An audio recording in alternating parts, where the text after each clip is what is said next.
Bismillahirrahmanirrahim. Assalamualaikum warahmatullahi wabarakatuh.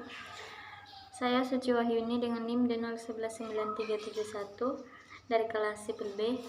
Di video ini saya akan menjelaskan sedikit mengenai Bendungan Sekaseka. Bendungan Sekaseka merupakan salah satu bendungan terbesar yang berada di Kabupaten Polewali Mandar yang terletak di Kelurahan Batupanga, Kecamatan Luyo, dan berbatasan langsung dengan Kecamatan Mapili.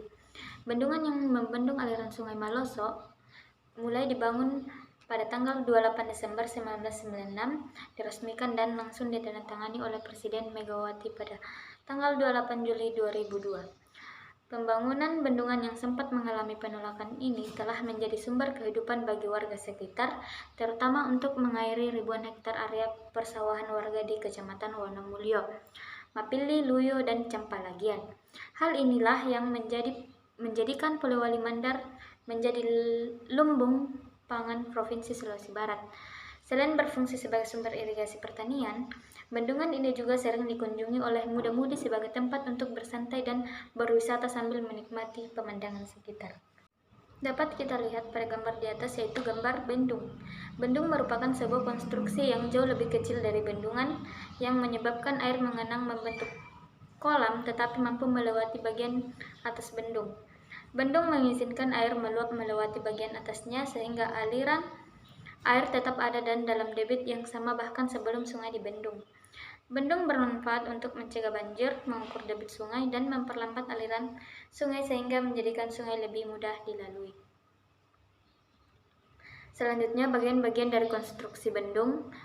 Yang pertama, tubuh bendung. Tubuh bendung termasuk ke dalam struktur utama yang berguna untuk menahan laju aliran air dan menaikkan level muka air dari elevasi awal.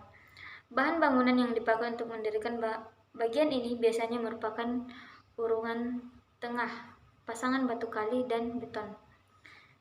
Kedua, pintu air. Pintu air adalah struktur bendung yang memiliki kegunaan untuk mengatur aliran air yang keluar dari saluran, baik membuka maupun menutup aliran air. Pintu air terdiri dari atas daun pintu, rangka pengatur arah, gerakan angker, dan hoist. Pintu pengambilan. Bagian dari bendung yang berperan dalam mengelola jumlah debit air yang masuk ke saluran dan mencegah benda-benda padat masuk ke saluran disebut pintu pengambilan. Struktur ini bisa dibuat sebanyak 1-2 buah di samping kanan dan kiri pintu utama. Selanjutnya, kolam perendam energi. Kolam perendam energi diciptakan untuk menurunkan kekuatan aliran pada palung dan sodetan yang notabene masih memiliki kecepatan yang cukup deras. Yang terakhir ada pintu penguras. Pintu penguras merupakan struktur yang berguna untuk menguras bahan-bahan endapan yang terletak di bagian udik pintu tersebut. Pintu ini berada di antara dinding tegak sebelah kiri atau kanan bendung dengan pilar atau pilar dengan pilar.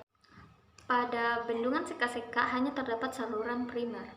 Saluran primer adalah saluran yang berfungsi membawa air dari sumbernya dan membagikannya ke seluruh sekunder atau dari jaringan utama ke saluran sekunder dan ke petar-petar tersier yang diairi. Saluran primer bisa juga disebut saluran induk. Saluran ini berakhir pada bangunan bagi yang terakhir. Selanjutnya ada bangunan pengambilan intake. Intake atau bangunan penangkap air adalah bangunan penyedap air atau alat yang berfungsi untuk mengambil air dari sumbernya. Pada dasarnya, intake dilengkapi dengan kisi-kisi atau saringan di mana air baku masih dapat melewatinya. Fungsi dari bangunan penangkap air adalah untuk menampung air sementara sebelum dialirkan melalui pipa transmisi. Bangunan intake berfungsi sebagai mulut pemasukan langsung dari waduk. Bangunan sadap tersebut juga dilengkapi dengan pintu pengatur aliran, saringan sampah, saringan ikan, bila diperlukan, serta fasilitas untuk perbaikan, yakni alat penutup, bulkhead atau Sekian dari saya, kurang dan lebihnya mohon dimaafkan. Assalamualaikum warahmatullahi wabarakatuh.